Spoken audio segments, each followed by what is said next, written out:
जी लेते 4 साल काम नहीं किए तो 1 साल में लास्ट में काम कर देंगे थोड़ा बहुत। हाँ, तो उन्होंने तो करोड़ों रुपए खर्च किए क्षेत्र पे, लेकिन मुझे सही बताओ तो दिखाई नहीं देता। अभी महिला घेर लेती है, विधायक जी रोड कब बनेगा, लेकिन विधायक जी कोई जवाब नहीं देते और चले तो जाते हैं। 4 साल मस्त बैठ के अपनी जेब भरने का सेवा करते सही हैं। बात है। फंड का मिसयूज नहीं कम हो सकता है और करप्शन भी लगभग खत्म हो जाएगा। अच्छा, तो उसमें लिखा था कि बिरगांव का हालचाल बताइए। अब कार्यकर्ताओं के घर पर हालचाल लिया जा रहा है बिरगांव का। किसी भी रेपिस्ट को और किसी भी गुंडे को टिकट मिलने से पहले बनाकर लोगों को खरीद ले। उन्हें 5 साल में क्या क्या काम किया, कितने काम किए, कितने फंड रिलीज हुए, कितने प्रोजेक्ट कंप्लीट हुए, इसमें कहीं ना कहीं नेताओं के अंदर डर बैठ जाएगा। सत्ताधारी जब वो सत्ता में आ जाते हैं तो वो अपना शकल तक नहीं दिखाते, फिर 5 साल बाद मिलेंगे। 5 साल तक जो उनका रौब रहता है, लेकिन दुख के समय अगर नहीं जाए, दुख के समय के लिए, क्योंकि इंसान दुख में ही याद करता है। क्षेत्र में 5 साल हो गए, विधायक आए नहीं है और हमने चुना है तो हम ही उनको नीचे भी उतारे। ये हम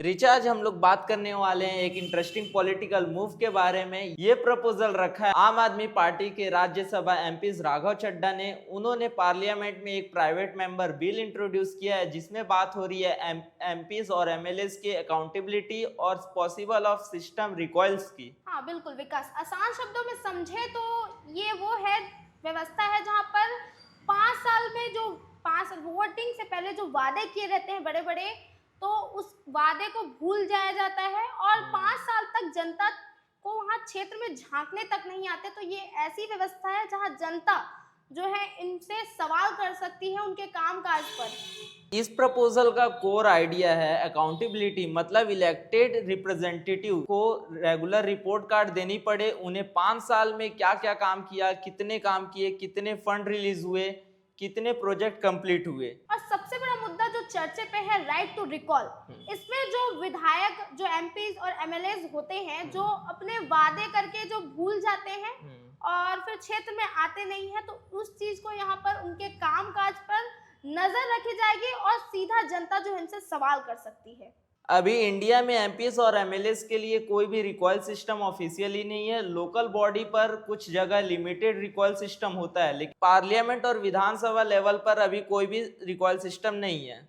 अगर ये जो रूल है अगर पास होता है तो ये बहुत ज्यादा हेल्पफुल बून होगा लोगों के लिए, क्योंकि वो सवाल कर सकेंगे और जो नहीं आते हैं, जो एमपी और जो एमएलए विधायक वगैरह है, क्षेत्र तक नहीं पहुंचते, तो अगर ये रूल पास होता है तो कम से कम वो वहां दिखाई देंगे इसी डर से।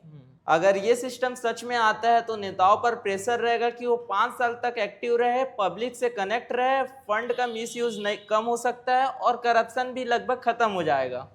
जमीनी स्तर पर इसका सबसे ज्यादा असर देखने को मिलेगा कि जनता सीधा संवाद कर सकेगी, सीधा सवाल कर सकेगी और इसी सवाल के डर से कम जो विधायक है, जो एमपीज हैं, वो वहां पे क्षेत्र के जमीनी स्तर पर आएंगे, दिखावे के लिए सही, लेकिन आएंगे, उनका आना जाना लगा रहेगा और कार्य भी इसी के दौरान होता रहेगा, दिखाने के लिए ही सही। यूथ और एजुकेटेड वोटर्स के लिए एक स्ट्रॉन्ग डेमोक्रेटिक टूल बन सकता है, लेकिन इसका एक जोखिम भी है कि अगर विपक्षी पार्टी चाहे अगर रणनीति बनाकर लोगों को खरीद ले और पैसा देकर साइन करा ले या कुछ भी करा ले, तो ये पूरा बार बार यहाँ इलेक्शन का डर ज्यादा बढ़ जाता है कि बार बार इलेक्शन की व्यवस्था होने लग जाएगी और जो है विपक्षी ज्यादा कोशिश करेंगे कि जो अभी प्रेजेंट में मौजूद है उन पर बदलाव किया जाए। तो ये सबसे बड़ा इसका डिसएडवांटेज भी है, जो विपक्षी जो लोग हैं, जो पार्टी है, वो इसका यूज करती है मिस यूज करने के लिए।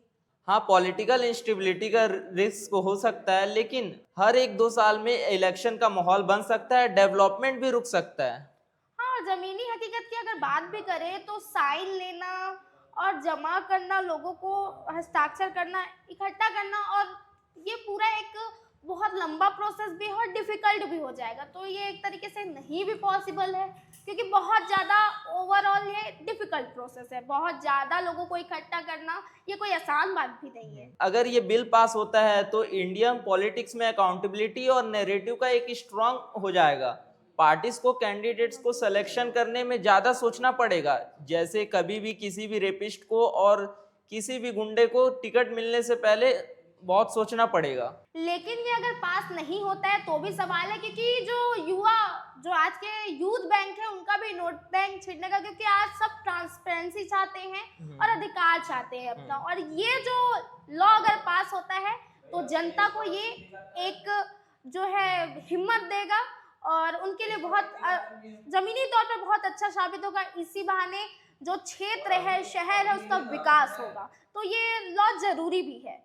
बिल्कुल सही बात है, लॉ जरूरी है। सिस्टम तभी काम करेगा जब मिस यूज रोकने के लिए कोई स्ट्रॉन्ग सेफ गार्ड होंगे, जैसे मिनिमम परसेंटेज वोटर को सपोर्ट स्ट्रिक्टली वेरीफाई करे वोटर्स को, और लोगों में भी राजनीति के प्रति एक समान ज्ञान हो कि क्या उनके हक है, क्या अधिकार है, जो इस लॉ के जरिए उनको पता चलेगा। और इससे एक और चीज है, जैसे कि लोग जो है तथ्यों के आधार पे जो है चेंज, जैसे ये लॉ पास होता है तो लॉ में ऐसा नहीं कि गुस्सा आया, कुछ काम नहीं किया एमपी ने तो वो चेंज करने के लिए ये डिसएडवांटेज ऐसा यूज ना करे वो लोग, बल्कि मैं तथ्यों के आधार पे कि जनरली वो काम नहीं हो रहा है, क्षेत्र में 5 साल हो गए, विधायक आए नहीं है और कुछ लॉ पास नहीं हो रहा है उनके हित के लिए, 5 साल तक कोई भी काम नहीं किया गया है।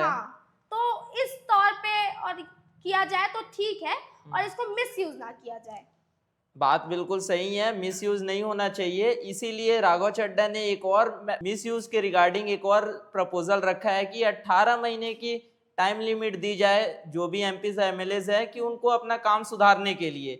अगर फिर भी वो अपना काम नहीं सुधारते हैं तो 50% अगर वोटर चाहते हैं कि एमपीज और एमएलएज को रिकॉइल किया जाए तब ये सिस्टम सही है। तो ये राजनीतिक तौर पर सही भी है तो व्यक्तिगत तौर पर गलत भी है। अगर व्यक्तिगत इसका इस्तेमाल किया जाता है तो इसका डिसएडवांटेज होगा, दुरुपयोग किया जाएगा, लेकिन राजनीतिक तौर पर बेहद सही है। इससे क्षेत्र का काफी विकास होगा और ये अगर राजनीतिक तौर पर ये लॉ को देखा जाए तो ये बेहद सटीक है और अच्छा है। और इस पे जो डिसएडवांटेज की बात कही जा रही है उसके लिए कुछ इसके लाना चाहिए, रूल्स लाना चाहिए जो उसके अंडरग्राउंड अगर हो, ताकि कोई मिसयूज भी ना कर सके और हमारा लॉ भी पास हो जाए। तो ओवरऑल देखा जाए तो आइडिया काफी ज्यादा पावरफुल है, डेमोक्रेसी को ज्यादा अकाउंटेबिलिटी बनाने का काम कर सकता है।